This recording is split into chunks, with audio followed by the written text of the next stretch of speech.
Welcome to the last, not NFL season edition of the PFF Forecast. It is September 8th. We have Mina Kimes to end the offseason and push us into what is going to be an incredible NFL season. She's awesome, obviously. We do a lot of NFC West talk because that's what we originally wanted to talk about, but we also hit the other tricky to pick divisions. We do some Stafford and some Rams conversation, which is really good. We talk about which Super Bowl team is more likely to make it back, who their biggest threats are, a bold prediction, and of course a recommendation from Mina Kimes. You do not want to miss it. Let's rock.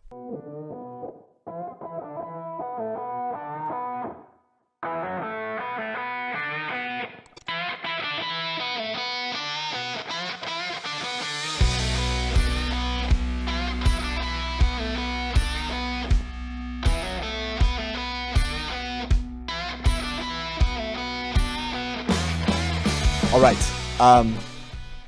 these hats, they look ridiculous. It's Mina Kimes' birthday, so we're wearing the hats. Okay. Hopefully she notices, because if not, we're just going to look like fucking idiots wearing hats.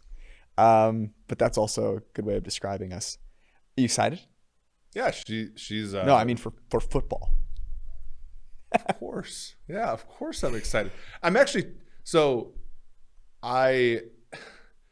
It's been like crazy. Like every single person thinks that they like want to talk football this week, right? So like I've turned down a decent number of like radio hits and stuff. It's just like you had these games have been on the schedule since what, like May? Yeah. I'm ready for them to be played. Exactly. But yeah, it's fun. I mean, I'm excited to watch. This sounds stupid, but I'm excited about watch the Jets play. Of course you are. I'm excited to watch Cleveland, Kansas City. I think that'll be a great game. Obviously, Thursday night will be fun. I think it'll be – I mean, have you seen the ATS record for Super Bowl champions? I've heard it referenced. It's something like exactly? 14-4-2 or something like crazy. I don't remember. Don't quote me on it, but somebody said it to me when I was on the air the other day. It doesn't look good for Dallas tomorrow night. The last one I remember not covering was, ironically, the Patriots against the Chiefs, right? Yeah, they lost outright. They were 9-point favorites in that game. Yep. Imagine that. Think about that. Like that's – yeah, yes. That was the game. That was the game where the Patriots were preparing for Mahomes, and Alex Smith came out there and lit their ass on fire. Kareem Hunt just ditching Cassius Marsh in the dust. Yeah. So I mean, I'm excited. I'm excited for obviously to get new data in. We get to finally see at least 3 of the rookie quarterbacks play. We get to see some new coaches. It should be really fun, and I'm excited even for the Sunday night game where McVay. You know, we get to see what's that, and they're going to play a good defense in the Bears. And we get one half of Justin Fields after Andy Dalton poops himself. That'll be fun. I'm excited for, obviously, all the things you mentioned. You know what I'm really excited for? I'm really excited for a season, hopefully, of not wondering if each week things are going to fall off the table. And, I hope that's true. Yeah. Right? Obviously, fingers crossed. Hopefully, everyone's being smart out there. I'm really excited for player props this year. It wasn't something that I felt like we totally got to dive into as much as we wanted to last year. That's going to be fantastic. I'm excited. Just love your commitment to selling products today. It was like the middle of a talk with Mina, and now you're pointing out that rightfully that I can look and find Damian Harris receiving yardage prop 3.5 yards up on our props tool. At PFF.com. Pretty sizable edge. Yeah, and you can get it for 30% off. Only a few days left of that. Kickoff 30 is the promo code. You get 30% off. The props tool, obviously the betting dashboards, which if you're going to watch college football, like that's the only way to do it. And we are going to do our spread picks preview episode live after Thursday night football. So after Bucs Chiefs, we'll be down here live, and that's when we'll do our lock of the week. Decision. We're going to talk about all the different games that we're going to bet. We'll probably try and do some props if there are any up. If you're looking for props content or betting content for tomorrow's game, we've been talking about it for a while. Yeah, I mean, here's the thing. And there's good stuff on PFF.com. Yeah, the spread's 8.5. Don't lay 8.5. It was 6.5. It was 6.5. You know, we did write that up earlier. I mean, 7's worth a lot, folks. Here's the thing. And this is part of the fun too. If you have some money in your sportsbook account, like enough to that you don't want to bet it on college football, let's say, or whatever, this is a teasable line. So Tampa, you could if you've missed out on Tampa already, you can tease them through 7, through 3, down to 2.5. If you think they're going to win by a field goal or more, Go ahead and do that. And then there's plenty of games this Sunday that are teasable. That's the only thing I want to talk about for betting in this pod. And you can go check out our week 1 article on pff.com where we talk about teaser options with the Bucks and a few other prop and a couple other games as well. Before we get to Mina Kimes, I mentioned the Kickoff 30 promo code. This is whether you are a better or a fantasy player. The wide receiver cornerback matchup chart just got a complete overhaul. It's so much easier to use. It's got some new features. You can look at wide receivers versus entire defenses and individual matchups. You get projected snaps against all the different players they might face, all of the great data from PFF, where they've lined up, where the corners have lined up, height, weight, speed, PFF grade, the whole thing. Go check it out on pff.com. The DFS optimizer is now live. All the things that you need in season, plus rankings from Nathan Yaki, number 2 in Fantasy Pros, and all of our other great rankers, Ian Hartitz, Dwayne McFarland, Kevin Cole, the whole group. Up there on pff.com, and you can get it for 30% off, which means that's $7 freaking bucks. Go make it happen. Also, Fantrax, if you somehow still need to get a fantasy draft in, go do it on Fantrax. You can do multi-team trades, player salary, contract options, the whole deal. Fantrax.com/PFF to get a chance. You should just start a league just to get a chance to win a regular season a trip to any game of your choice plus $6,000, which means you're going to Vegas and you're going to have a blast. Promo code is PFF at fantrax.com/PFF. If you're looking for some regular betting opportunities, DraftKings and the DraftKings Sportsbook app have you covered. It's the official sports betting partner of the NFL. If you use promo code PFF, you can get an opportunity to participate in this no-brainer offer, which is they moved the spread of Tampa Bay to plus 73 for all customers. So go in, get the opportunity to win your first bet of the season. There's also a new customer $200 of free bets instantly with promo code PFF. You can get all of those things. And I'll also shout this out. There's a DraftKings Super Contest-like contest where you pick 5 games against the spread. It is $1,500 to enter. We may or may not be entering, just saying. If you're looking for something that doesn't require you to go to Vegas to sign up, this is the thing. Go to DraftKings and check that out. That was free, by the way. I gave that to them for free. You must be 21 or older, New Jersey, Indiana, Pennsylvania only. Free bet promotion for new customers only. Minimum $5 deposit. Maximum wager limit supply. 1 per customer. Restrictions apply. See DraftKings.com/sportsbook for details. If you have a gambling problem, call 1-800-GAMBLER. Or in Indiana, 1-800-9-WITH-IT. And last but not least, we've been getting a little raunchy at points talking about one of our favorite tools, the Manscaped Lawnmower 4.0. Tools for your family jewels. Yeah. And I just want to say, I'm not going to mention anything other than I used the product. I used it a couple days ago. I traveled with it. I traveled with it again. The battery didn't run out. It's beautiful. I can't say how simple that is. Well, you two are really hitting it off. It matters. Just the battery not running out for multiple trips. It's incredible. Yes, I get it. The Lawnmower 4.0 plus like the crop preserver, the deodorant, all those things are actually really high quality. Staring at George trying to get him to laugh. Yeah, it's impressive. But I'm just saying, manscaped.com, promo code PFF. I legitimately use it. I used it before they did promo codes on here, and I still use it. Yeah, I obviously needed it sent to me before I could appreciate it, but it's good. Even a schlub like me uses it. So even a guy in a Minnesota hoodie and a birthday hat uses it. Manscaped.com, promo code PFF, 20% off and free shipping. And now, Mina Kimes. There is no better way to get prepared last minute for the NFL season than to have a returning guest. By the way, first time we had Mina Kimes on this podcast was at the Super Bowl. That's right. Before the world shut down. So welcome back, Mina. How's it going? Good. Did I say the Chiefs would win? I don't remember. I think that that game was like a pick'em. So like everybody was kind of like, I'm just here to have fun. I feel like that was like everybody's take. Can I say this? The only pick that I remember was Kevin Clark, who was very on board with Niners defensive line wins the game. And shout out to Kevin Clark. That's how you knew that the Chiefs were going to win. He also called Sammy Watkins JD Drew, which I think is honestly a perfect comp. But yeah, those were the days. And then we had you on last year, right around the Jamal Adams trade, right? And that was one that was a hotly contested trade that hasn't worked out yet. But it had like everything with the Seahawks, it ultimately in hindsight, it wasn't great, but the Seahawks were still good. Like, it seems weird. What happens when you have a top 5 quarterback? It's crazy. So we were, I think, all trying to be optimistic about that trade, and we're going to get into this year in a second. But hindsight, looking back on it, were we too optimistic about it? Was I really optimistic? I feel like I went with good player, bad value. I might be mistaking how I represented it. We definitely did, but we really emphasized the potential of the good player.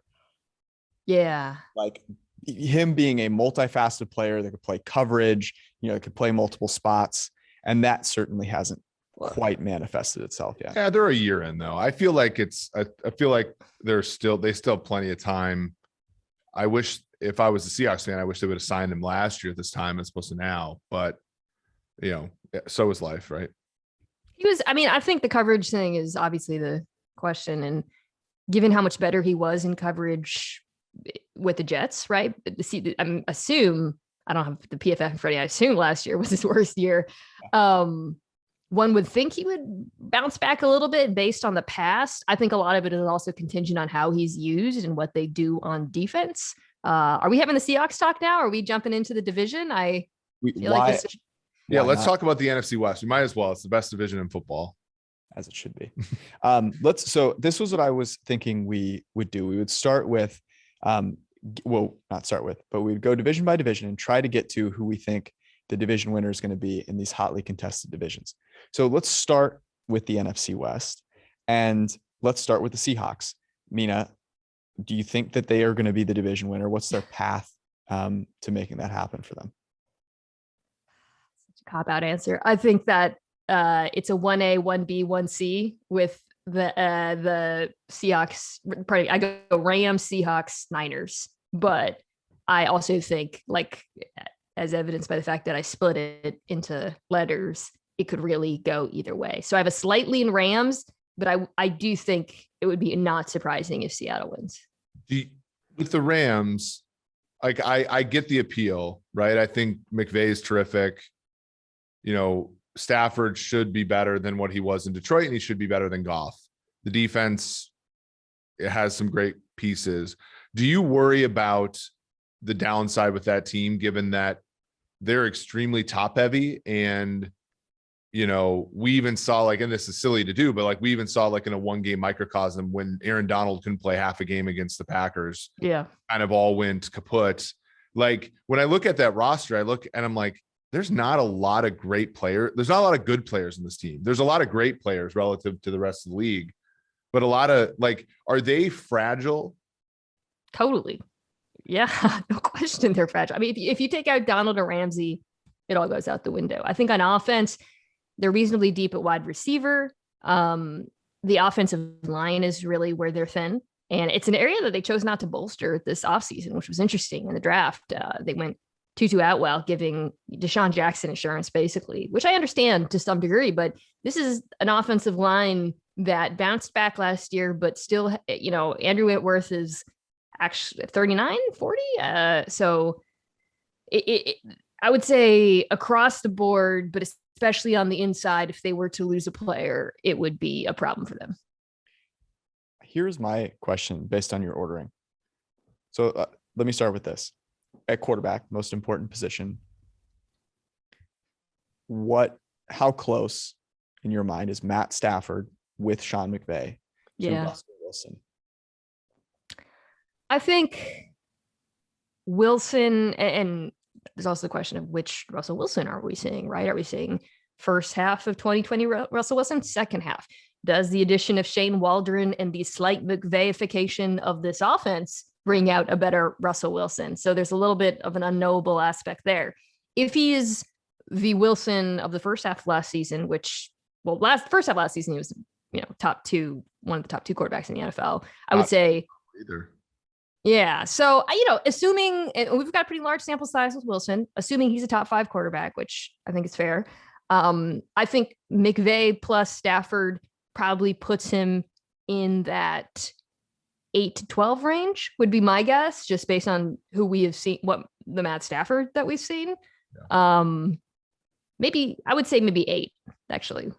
Not the 12 seems a little low. So he's not as good, but he is a lot better than he's been. Mina, do you think as a lifelong Seahawks fan and somebody who's dealt with the frustration? I didn't know. Frustration. No.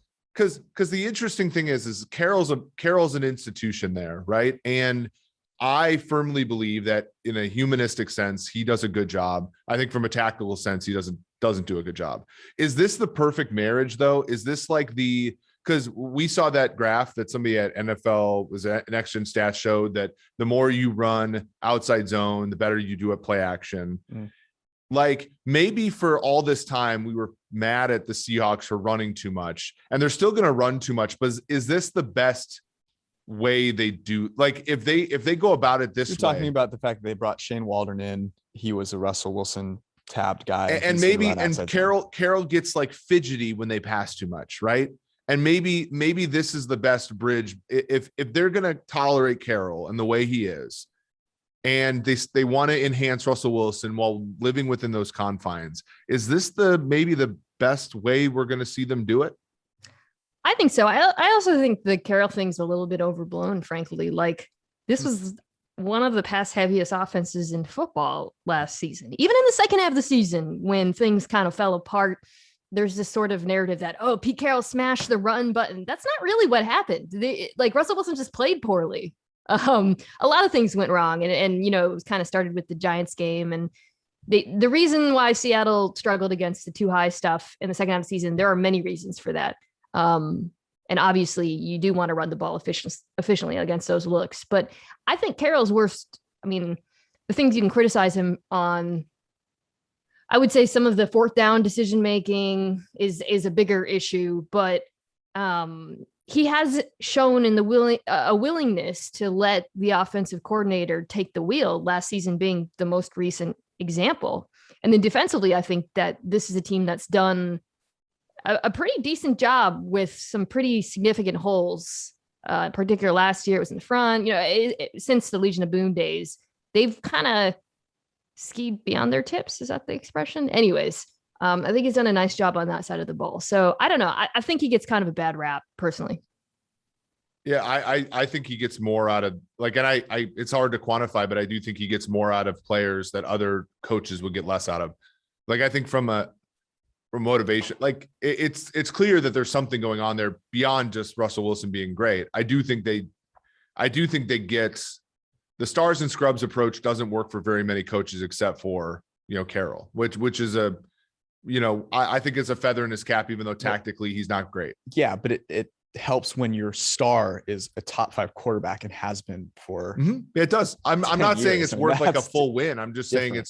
I'm saying he's positive, right? Like, also, can I just call out that you talking about the humanistic approach to coaching while wearing a tiny happy birthday hat? Because his birthday is pretty funny. I think they're lost on me. I think they're perfectly correlated with each other. There's a little tin foil on the inside of the hat that keeps the thoughts coming. Okay, so Matt Stafford, I think there are some people that are automatically penciling Matt Stafford into the MVP conversation, top 3, top 4. And those people presumably are skipping him over, I think, Russell Wilson a little bit, because you think of who else is in there, right? You've got Mahomes, you've got Rodgers, you've got Brady. I think that's a little ridiculous, to be perfectly honest. And so I would agree. I would say, okay, Russell Wilson firmly better than Matt Stafford. So then how do the Rams make up that gap? Because they lost Brandon Staley. Yeah, they still have a better defense, so even without Brandon Staley. I mean, they have two like historic. I'll say Jalen Ramsey. I put him in that category. They have 2 of the guys who are the best of their positions in football, right? And beyond that, they have decent depth throughout. Darius Williams really emerged last year. Obviously, the John Johnson loss is huge. You heard a lot about that. So they've got the young guys. Jordan Fuller looked really good last year, but it's still a tall order to replace John Johnson. And then up front, Floyd, is he going to be as good as last year? I think obviously playing next to Aaron Donald, he's going to be good no matter what. There is a question mark at the other edge rusher spot. Inside linebacker is a bit of a question mark, but Raheem Morris has done a good job. I mean, basically last few years, certainly Atlanta recently with a lot less. And even if they're not as good last year, they're still a top 10 group in the league. I don't think Seattle has a top 10 defense. So I guess I'm picking the Rams over Seattle because I view them as being a bit more balanced, even with some defensive regression baked in. That said, I expect the Seahawks offense to be better. I expect them to be the best in the division. I'm just not, there's just such big problems there in the secondary, cornerback in particular, that I can't really put them above them.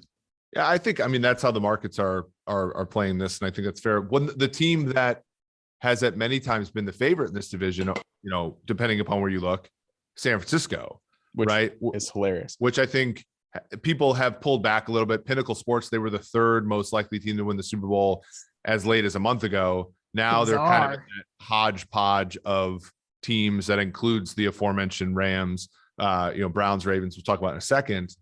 What do you think of San Francisco? Hold on. Before we get to San Francisco, you mentioned the secondary for the Seahawks. There may be some people out there that don't have a PFF subscription yet. By the way, kick off 30% off. Just saying. Let me read you. This is important, by the way, because he interrupted me talking about the Niners. I know. Which means this matters.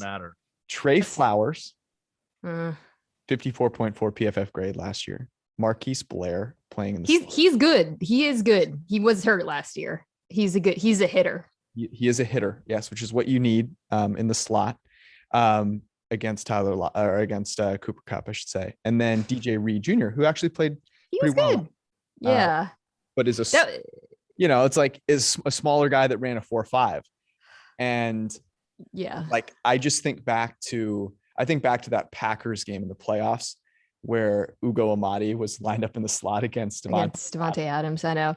I think there's potentially still some chips to fall as it pertains to cornerback in Seattle. Just sprinkle a little breadcrumbs there. But cornerback is the issue of this team. I'll say, since we're kind of transitioning into the Niners, you want to talk about fragility, that secondary, holy smokes. Like, what are the odds that, I don't know what right now, if you read the depth chart, what are the odds that all of those guys are starting week 3 or 4? Yeah, not particularly high. I guess my concern is how much it matters for Seattle versus how much it will matter for LA, right? Because I agree with you. The defense for Seattle, I mean, is our boss Neil Horn a trolley ride away from being the worst defense in the NFL if they have a couple like injuries. But like the difference that you described between Wilson and Stafford, I think is big enough to to cover. Like, I think magnitudes are bigger here. You know what I mean? Like, but I agree with you. Sure. I mean, Seattle's defense, I mean, but it's been this way for 5 years. I would say the front seven is probably the best front seven. The loss of KJ Wright is not great, but the pass rush is definitely the deepest pass rush they've had in a minute. And I know, it feels a little bit like a poo-poo platter approach, like, maybe Kerry Hyder will be good again. And they bring back Dunlap, who was decent last year. But I'm high. I sound like such a goddamn homer. I'm high on Darrell Taylor and Puda Ford. No, but it's all relative, because honestly, last season when Wilson was destroying worlds in the first half, the pass rush was literally non-existent. This year, they look competent. So Russell Wilson doesn't have to be the best quarterback in football, Eric, as you're saying. If he's a top 5 quarterback, that's probably good enough. Yeah, right. And that's always, that to me is where the faulty thing is with the Rams, which is, as you said, Mina, I agree with you. I don't think the Rams fall out of the top 10 defensively, but there's, in the season that you are the number 1 defense, it covers so much. Like, the margin for error for your quarterback, as Jared Goff demonstrated, is so big that if you, like, the fall from 1 to 8, let's say, it puts so much more pressure on your offense. And I wonder, I think we've all established Stafford's better. Is he that much better to even get the Rams back to where they were last season, which kind of is like not a fringe playoff team, but a team that kind of needed to win week 17 to make the playoffs. And that's kind of the rub. Whereas with Seattle, like, we've seen this all happen before. Their defense has perturbations. Russ bails them out. Pete Carroll makes a bad 4th down decision. Russ bails them out. And like, to me, I just see that method, as frustrating as it might be for Seahawks fans, is so much more tried and true than it is for like look, our defense is number 1 overall. We're going to subtract from that a little bit to add to the offense. Hopefully the defense stays the same and the offense can emerge. Like, to me, that almost always fails. And so that's I guess my case for Seattle. This is a big reason why offense is more stable year to year, is if you got a quarterback. I mean, has Seattle ever finished outside the top 10 in DVOA in the Russell Wilson era in offense? I don't. Even when people wanted to kill Darrell Bevell, we'd point to the efficiency, and then of course that raised the question: well, how much is Bevell? How much is Russ? Whatever. But my point is, like, if you got the quarterback, and he's the quarterback, I think with Stafford, there's a little bit of an unknown. Mm-hmm. That's the interesting thing. When I look at these two in comparison to one another, there's this sense of optimism and projection that you have with the Rams that you don't have with the Seahawks. And everyone loves, the unopened, the mystery box, right? Like, I want to see that and imagine that there is $1 million in there, and I can put the talented Stafford no-look throws from Detroit, and I can then see those added on to all of the open throws that McVay schemed up, I think, maybe more so in the first part of his tenure. And then there's some question around, like, did Goff just become really bad all of a sudden? Or did that scheme not? The Rams have also done evolve? A lot. The Rams have also are an edge case now in how to build a team. So there's also the uncertainty there, where there's such a novelty as far as, we haven't seen since the Washington football team in the Lombardi era, like a team literally just say, we're going to go a decade without first round picks.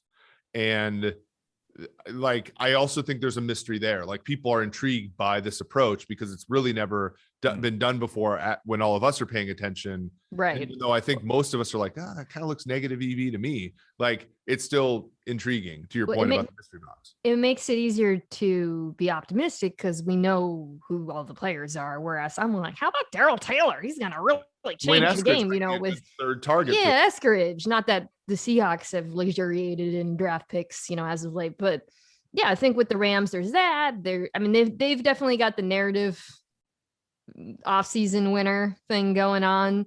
And like, I picked them to win, so I'm not pessimistic on them. I just think it's going to be really close. There's a little bit of we just saw Brady go to a new team. They figured it out. Yeah. And it's like, hold on, like, real quick, 1 second. You're Tom Brady and Matt Stafford. They're not like, it's not an arm's length. It's not a hop across the country. It's like a galaxy away. Forget Brady versus Stafford. Tom walked into like one of the most stacked rosters in the NFL, and the Rams do have a good roster, but the Bucks were so deep and young and ascendant, and the Rams are not necessarily those things. It's a very different situation, separate from the quarterback play. And I know we want to move on to the Niners, but real quick, Mina, what's your take on the Rams' methodology of team building? Because you cover this team closely. Obviously, you do you're part of the Ramley. Yeah, you're part of the Ramley. Did a fantastic job, by the way, with Keith Talib and our buddy. It was. Has there been a better preseason like play-by-play group, or just a play-by-play group in general? Keith Talib is fucking awesome. Yeah, he's the best. He's also I just the nicest dude on earth. Nicest dude. The team building though, I think the truth is somewhere in between, where I think maybe certainly over the last 10 years, we've kind of overweighted draft picks, the NFL. And I think there is something to what the Rams have done in terms of going with, it's really about draft volume, I would say, not because we all know like no team can consistently draft well on a long-term basis. But I think their approach is obviously quite extreme. And when you do that, you're not, will it kind of work in the long term? I don't think so. I think they know that. They're aware of that. But if you pick the right players, it makes sense. Right. I agree. Yeah. I think it's going to be interesting. I do wonder if this is sort of the gambler who has struggled at a bunch of even money bets and is now laying humongous money on favorites to try to get some of that money back. But making it a parlay and possibly making it a parlay, but also just like the Ramsey trade worked. I mean, Ramsey's good. It worked. Yes. Aaron Donald is a great player to build a defense around. Like, these things are indisputable. It's just that one of these things is going to be a 90-10 bet.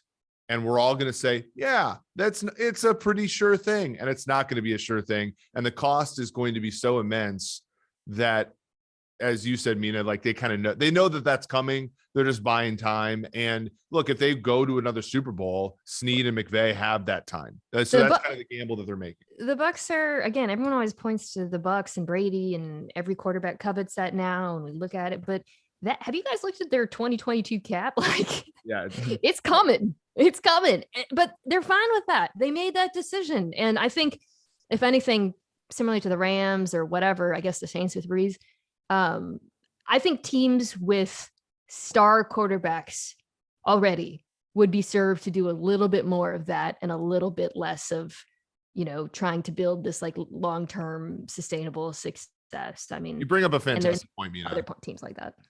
The Bucs were a team that almost never gave out signing bonuses before this run, and as such had one of the healthiest caps in football. But that's sort of meaningless if you don't have the horses. And they've identified this as their window, and they're going to try to win a couple Super Bowls during it.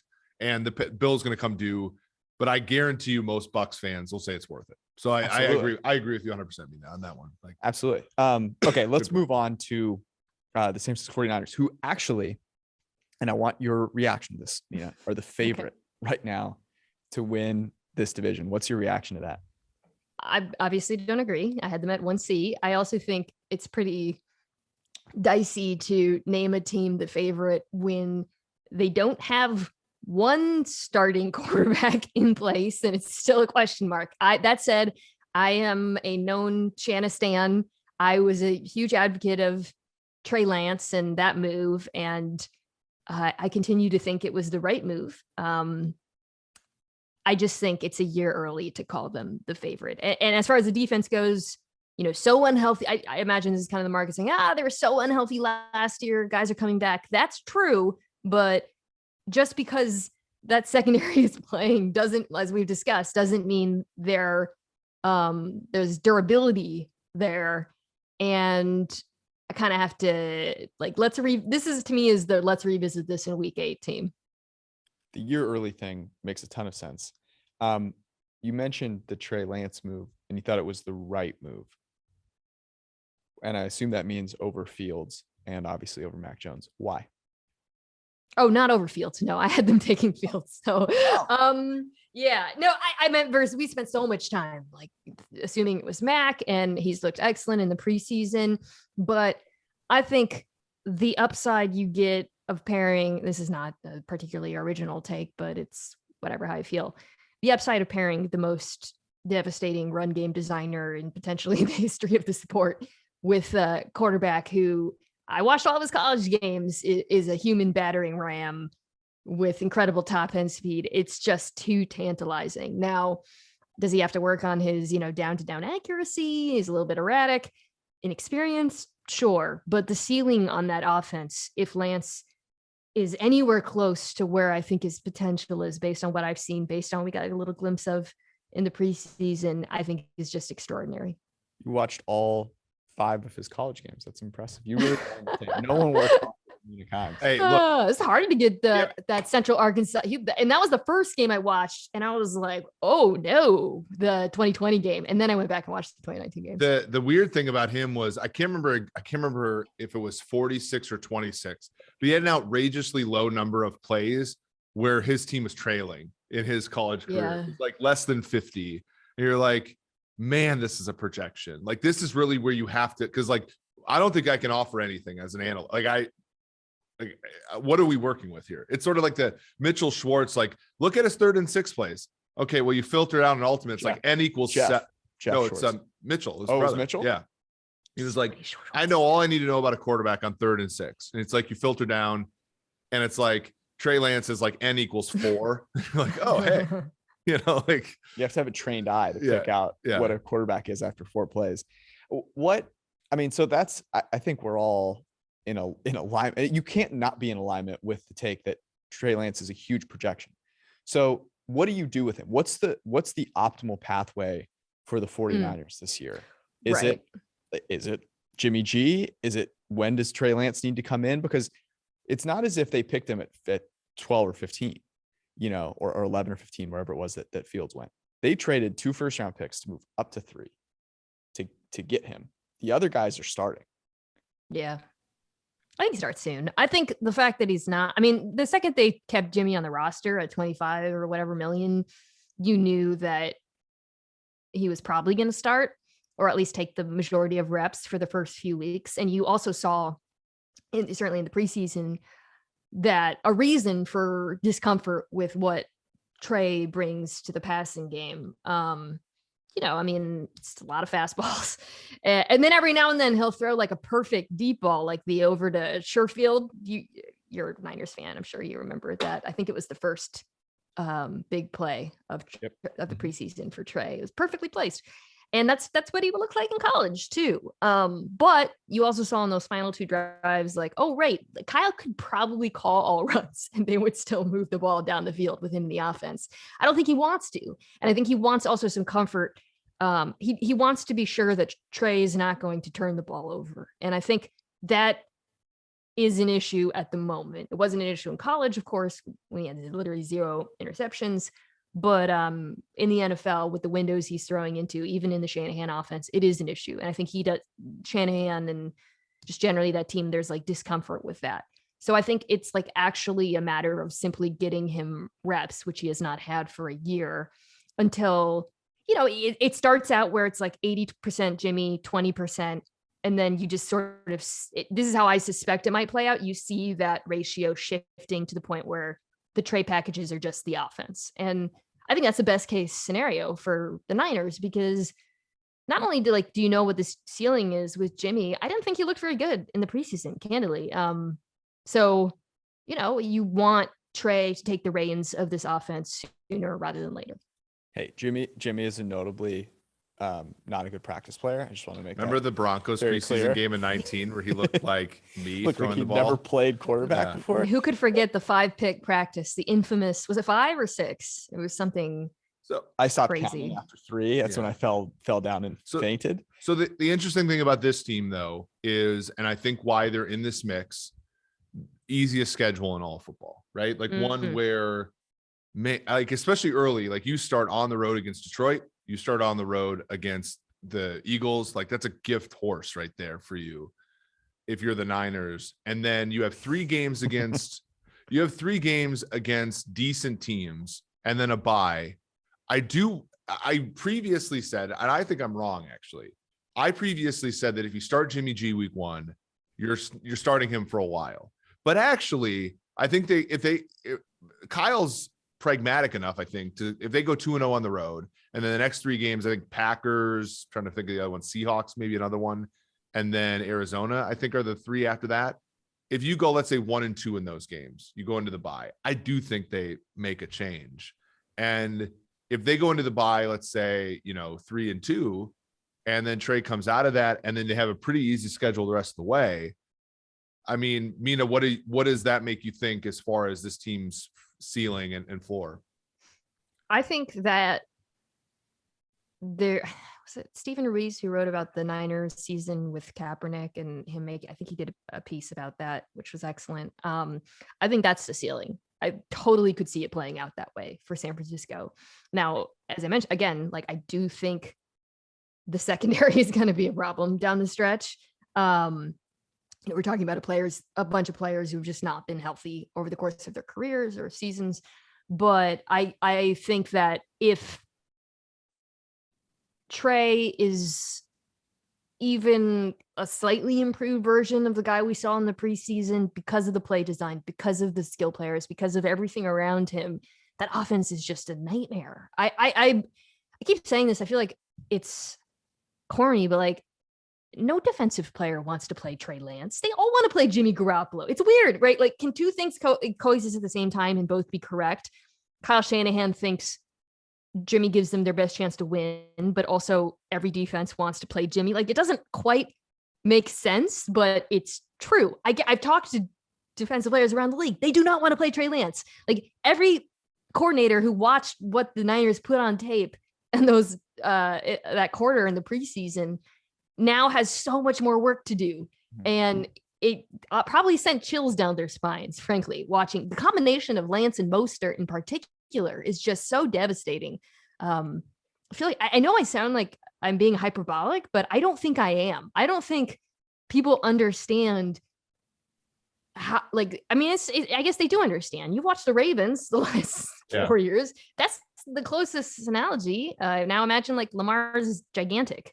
I mean, it's the bias variance trade-off, right? Like, I think the mean for Garoppolo, people believe the mean is a little higher, but the fact is like a Lance quarterback team can blow you out, right? And like that, to me, I think, and players, especially coaches too, like just don't like to get embarrassed. And like there aren't that many defenses who I think are worried that the Niners with Garoppolo can embarrass them, even though it happened a lot in 19.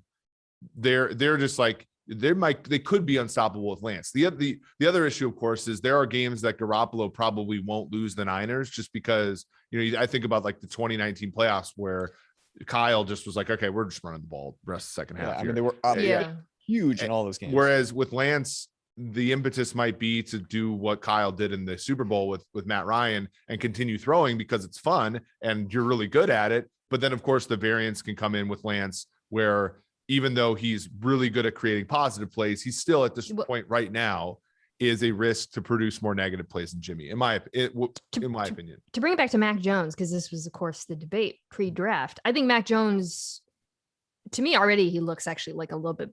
Certainly, I think the upside is higher than Jimmy Garoppolo based on what we've seen. We haven't seen a lot, but I think what you're saying holds true. With if they had stuck with Mac Jones, you could safely say this Niners team is going to win a lot of games and they're going to beat bad defenses. But are they going to be good defenses where the quarterback's being confused or being, chased out of the pocket, God forbid?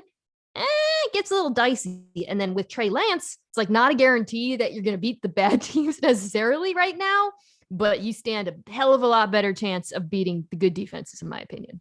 I will just say this because I mean, obviously I'm a Kyle Shanahan fan as well, Shan-a-stan, whatever you want to call it. My buddy Eric over here. I was gonna say he's okay. My buddy Eric over here, a little bit of a hater, but wow, don't like that. Yes, we could do a whole podcast on this. Wow. By the way. But my take on it is, if you drop Trey Lance back to pass 40 times against a bad team, then sure, you have a chance to lose to that bad team. Right. But you're never going to do that. The way that run game would look with the quarterback, and this is the thing about, you brought up the Ravens, and it's a good point. Lamar Jackson has not been an above average thrower of the football from an accuracy standpoint, or even really that close. And it didn't matter a whole lot because the quarterback run is so efficient. That was with a Ravens team that did not have a single wide receiver that anyone knows. The Niners have Deebo Samuel and Brandon Ayuk and George Kittle. And Kyle Shanahan, who's a much better pass game designer than Greg Roman. And that was the other thing about Lance in the preseason. It's like, none of this means anything. Like the dude, the players, the windows he's throwing to are going to be so radically different when defenses have to account for him keeping the ball. This is pointless. Like, yeah, sure, he threw it too fast, whatever. That dude's not going to be covered. The middle of the field is not going to be covered. I mean, it's just, I don't know.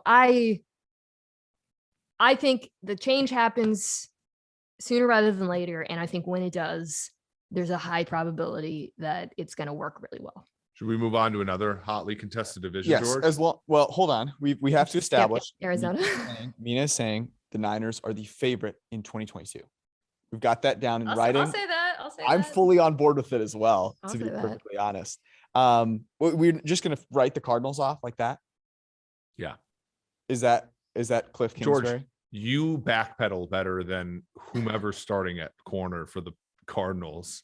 I'm not going to say I am. I'm not doing that. Okay, let's get out of here on this then. The Cardinals are clearly the fourth team in this four horse. Bigger issue. What is the biggest issue for the Cardinals, both like this year competing, but maybe like this year, next year / the year after that? What's the biggest thing in the way for them? Kliff Kingsbury. And the secondary, minus Buda Baker, who wished me happy birthday. I think it was like, for me, the EGOT of being a trader, because I'm a Rams analyst, a Shanna stan, of course, a Seahawks fan, but I've never gone to the dark side with Arizona until today. Buddha, never met you. For some reason, wished me happy birthday. Now I'm fully in the tank, but I am not in the tank for the rest of that defense or team. I defense has weirdly been decent under Vance Joseph, but yeah. I mean, I would go Kliff. Yeah, Kliff. If you want to talk about the dark side, I mean, he's got to start going for some fourth downs. He's got to start like being, because I Kliff is competent. Like that's his biggest issue, right? Like that the 2018 Arizona Cardinals were so incompetent that putting Kliff in there and going from 0.4 of a yard per play worse than the next worst team in the NFL to middle of the pack set expectations that we said, oh, this is just gonna be linear growth. When all Kliff represented was in many ways competent offensive play calling and a somewhat easier schedule to get them to middle of the pack. True. Or like bottom third, which was a humongous shift. And then they started out hot last year because the quarterback's a good quarterback. Because Kyler Murray's freaking impossible to tackle. And then we're all like, okay, what's next? And it's like, there's not anything next. Go play left wide receiver, DeAndre Hopkins. I mean, if Kyler Murray were starting quarterback for the San Francisco 49ers, maybe they should have. Mina would have had them 1A, right? Arizona's. No, I mean, he's got to work on his intermediate passing, but although a lot of that is, I think, related, a lot of his problems there or lack of development stem from scheme. But I think his that first year, his ability as a rusher covered up so many of the problems with that offense that we were kind of, I don't know, blind to it or something. And then I think last year you really saw those limitations, and they're not, again, those aren't Kyler Murray's limitations. Those are the offense's limitations. So I'm not super optimistic just because like this is a coach now, has been in the NFL 2 years. Didn't have like a ton of success as a college coach either. So, him getting the job already was kind of a surprise. And to me, he is like the number one hot seat coach in the NFL, right? Like realistic hot seat, especially because they've got a young quarterback who everyone knows should be better than how this team has been performing. I think you're right in morally, but I think moral compass guy in the happy birthday hat. Yeah. The happy birthday hat. This is pretty, like, I feel like great moral. You going to the gym after wholesome. This and rock that? You think I ain't? I think it'll stay on at the speed you run. See what I got to deal with? All right. So but here's the issue. If you're going to bet this, I don't think Kliff is a good bet to be the first coach fired. And here's why. If you're Steve Keim, eventually you're the asshole, right? Like at some point you fired so many coaches, right? You've gone through so many regimes. Like, I think that the only way that Kliff gets fired midseason is if it's like the Falcons, where like both Dimitroff and Quinn go at the same time. Oh, wow. I don't see Keim firing Kliff because at some point the egg timer's going off and he's like, oh wait, Steve Wilkes too, and I think it's a clean sweep. Although Steve Keim, also his birthday. I know this because Buddha Baker wished both of us a happy birthday. But one of these days Buddha's gonna wish us a happy birthday. He hates PFF. We're actually wearing this for Steve. Does he? Does he hate PFF? Yeah, his rating, it's not as high. Last year. It's not as high. Wow. The haters strike again. He's pretty consistent. Tyrann Mathieu, for example, another safety who's very good. Tyrann Mathieu's more like he's more traditional and he likes the good stuff, hates the bad stuff. Yeah, I mean, analytics king Tyrann Mathieu. Yeah, Tyrann with the R uppercase, of course. I mean, he was the 12th Honey highest Badger rated R. safety, but I think a lot of people put him like top 3 or 5 pretty consistently. Safety's a hard position to talk about with we grade Chase getting caught from behind on interception returns very, very negatively. Really? Wait, I thought you were joking. I was like, that is insane. That's how we do it. Wait, but back up to the hot seat thing. Who do you think is more on the hot seat than Kliff Kingsbury, because Zach Taylor gets to be in Cincinnati, so we can throw that one out of even though, probably should. Who else is there? So personally, I bet Nick Sirianni. No. Wow. I just sacrificial. I don't see it, man. And they've done it before. I just don't see it. And I think that could be an absolute train wreck of a situation. Well, Mike Zimmer's on it. Mike Zimmer might just quit though, which and like go full. He's already kind of having a Bullworth moment, which I'm really enjoying this offseason. Zimmer's trying to shoot the moon right now, right? Because I love it. I'm living through it. I think he's like, I'm tied at the hip with Cousins and Spielman, but then like when Cousins decided he wanted to go all Q on everything, he decided he's like, look, I'm going to actually look and say, look, Rick, you were the one that got Kirk. I never wanted him in the first place. F everything. I'm going to hide under this. I'm going to play good defense and watch Kirk throw 3 interceptions, and everybody's going to get fired except for me. Like, I feel like at some point he was a company man when they did the Kirk thing and they'd done the Spielman thing, and they've all been at the hip. And he saw an opportunity when the GM, the GM went rogue and got a bunch of 1-year guys, and Cousins decided he didn't want to get vaccinated. He's like, this is my one chance to throw everybody else off the boat. I think he's trying it. I don't think it's going to work, but I do think that's his approach. That's why, look, his press conferences are amazing now. Amazing. Perfect. Incredible. And the Vikings account tweets out his quotes, which are like basically a daily "fuck you, Kirk" every single day. It's hilarious. You must read those over and over and over again. I would say McCarthy's probably the one. But oh yeah, that's a Philly good one. take is a good one though, because they fired their coach late, right? So they did not get the pick of the litter, and Roseman's bold, man, and I think that they're going to say, oh, this is a lemon, and get off it, because they got off of Chip week 16 a year after he had consecutive 10-6 seasons. Like, they're not that loyal. I do think Philly's under the radar. Chicago's another one, Mina. I think I do. If they start, if they start Dalton 5 weeks and they go Mike Glennon on the whole thing, they're not going to start in 5 weeks. But we to did me, start 1 week. No, to me, Nagy's like trying to time this perfectly for, because if Fields comes in and he actually wins some games, they probably can't fire Nagy. I feel like there's no way he starts 5 weeks. So that would be, that would just be a bummer for all of us, to be honest. I agree with you, Mina, that if the world made sense, Kliff would have the hottest seat. I do think the politics of it, with an owner that is hesitant to fire everybody, would probably keep Kime, and then Kime by extension is sort of like, buddy, but let's keep Kliff around, just because, again, like, we don't want to make this look too dysfunctional around here. Welcome, Joe Brady. Okay, let's do a speed round of other divisions that are not easy to pick, and you can pick the one. Wow. Okay. You're social. Don't put out clips of me being provocative. Don't worry. It's very provocative social. You know that. You don't need it. Definitely don't need it. Mina's setting a trend here again by preempting this social, because it's like, I can't remember, was it Evan Silva who messaged us? He's like, thanks guys, at least you didn't tag me this time.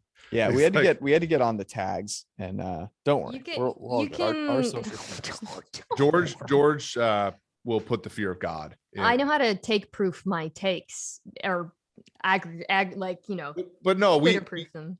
we're gonna pay the tax here. We want your best takes, so we're okay. All right. I promise my true takes. Subscribers only. Okay. All right, the AFC East. PFF edgy. Okay, just the winner? Yep. Or the order? Bills. Next spot is tough though.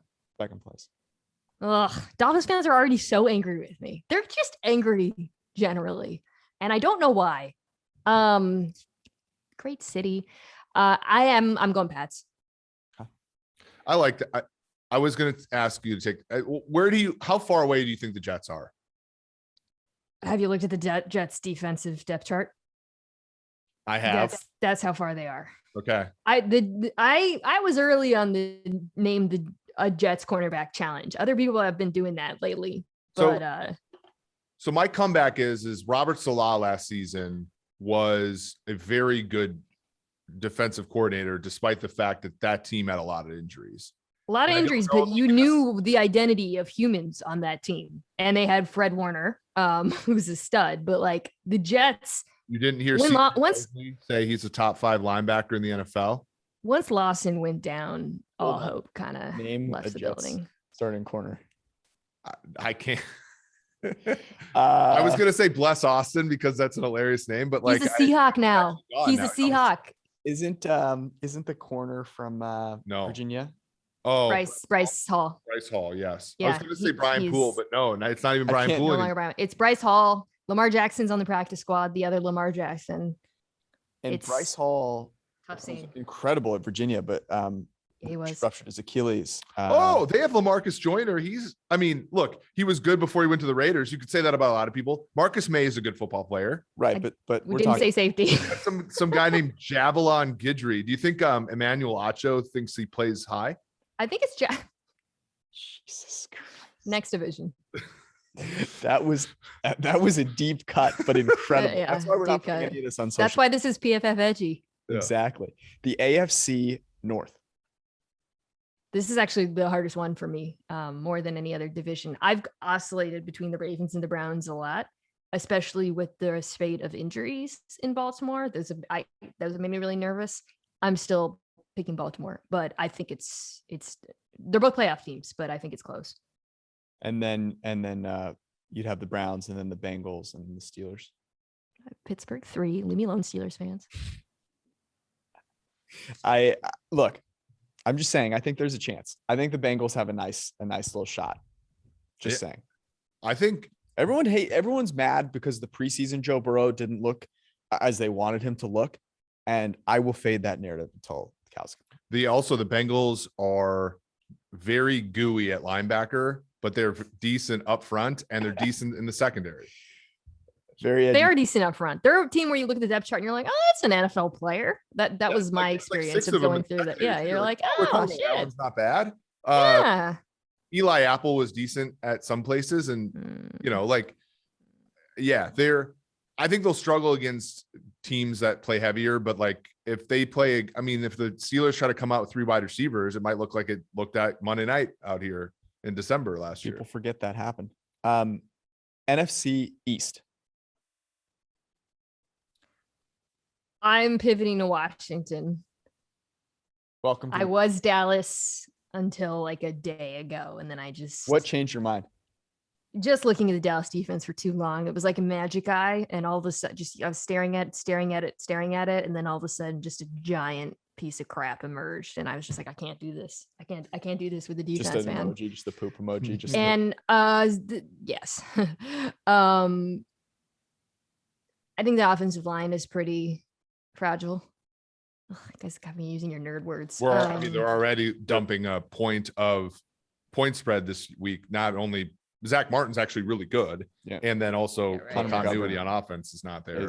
I said this before, but I'll just say it again, Mina. I am looking forward so much to Tom Brady having like 3 months to prepare for the Cowboys linebackers. Because I've been watching Hard Knocks, and my big takeaway from Hard Knocks is like, holy shit, Micah Parsons annoys me. And dude, he's really good though. I in the preseason game, it's preseason games, whatever, but I was like, Mina, can we talk about a defense in that division just briefly? Yeah. What holds the Giants back? Is it Jones and Garrett and Judge? Never held anyone back. I would say more than anything, it's their line, right? Do people not? Is that not the conventional wisdom with this team?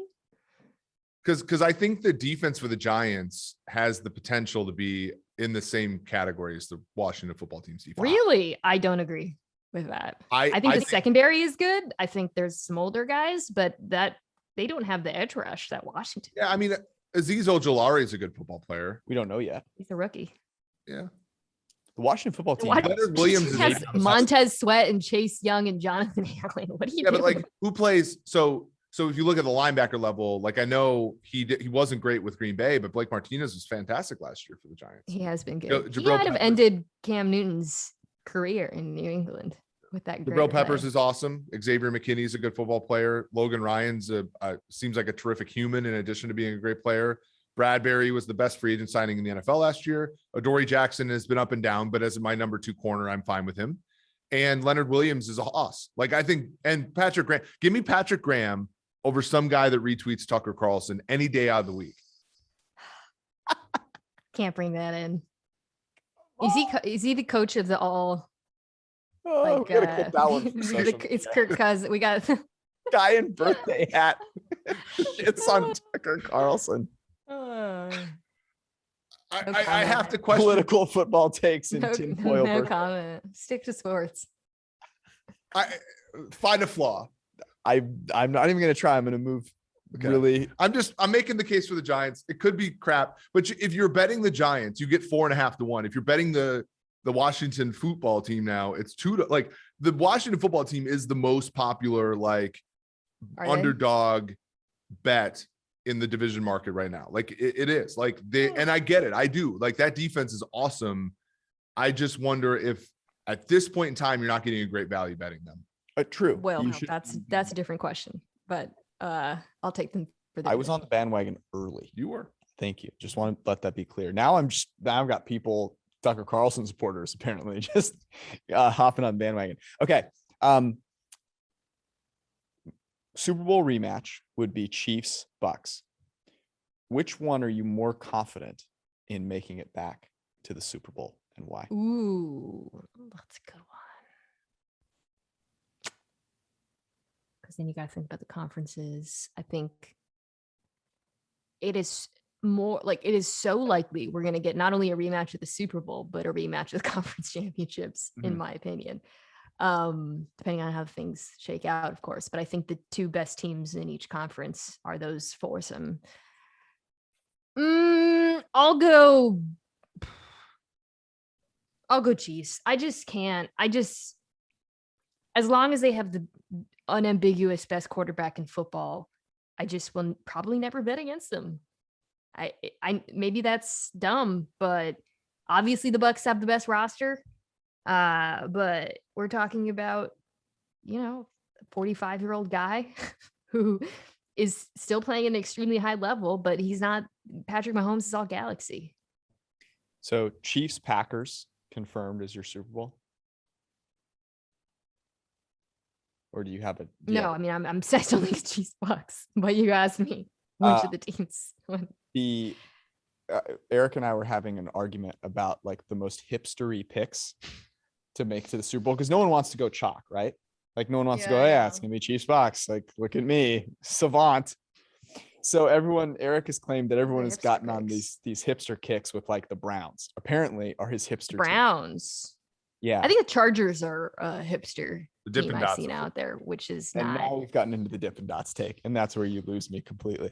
Okay, let's last football question here. Your one bold prediction for this season.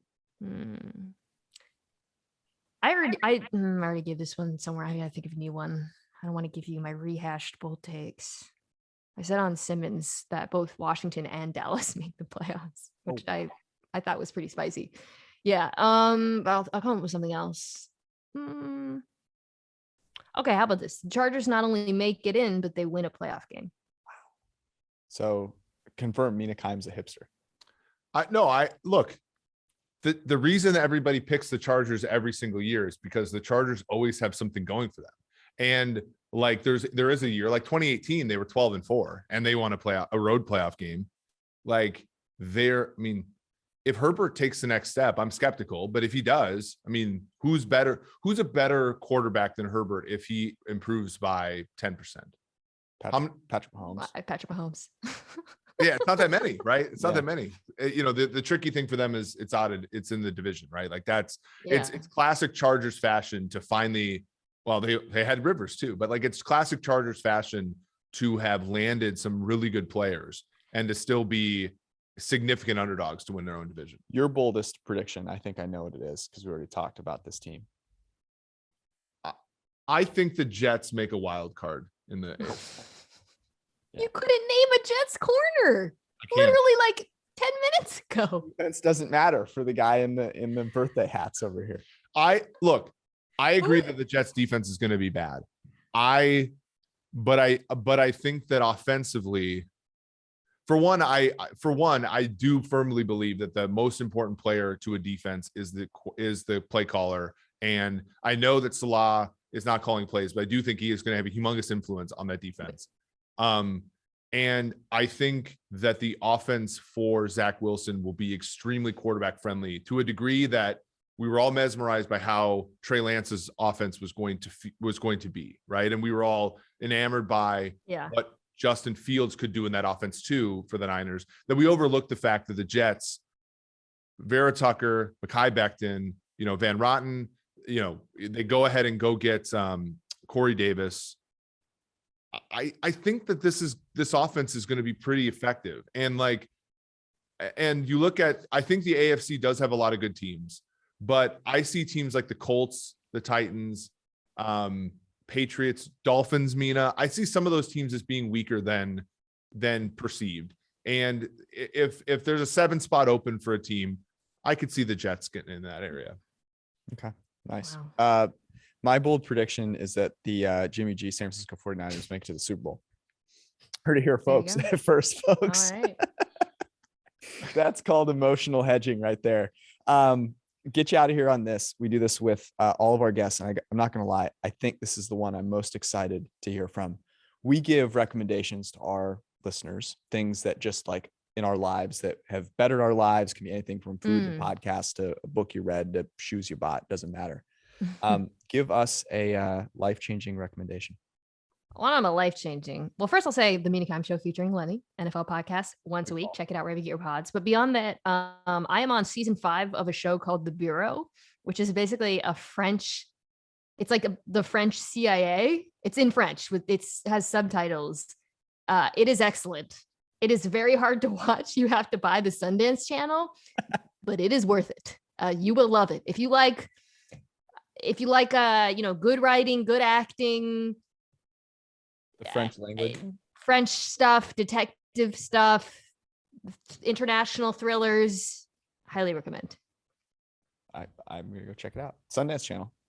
Go pick it up. I just started watching Only Murders in the Building.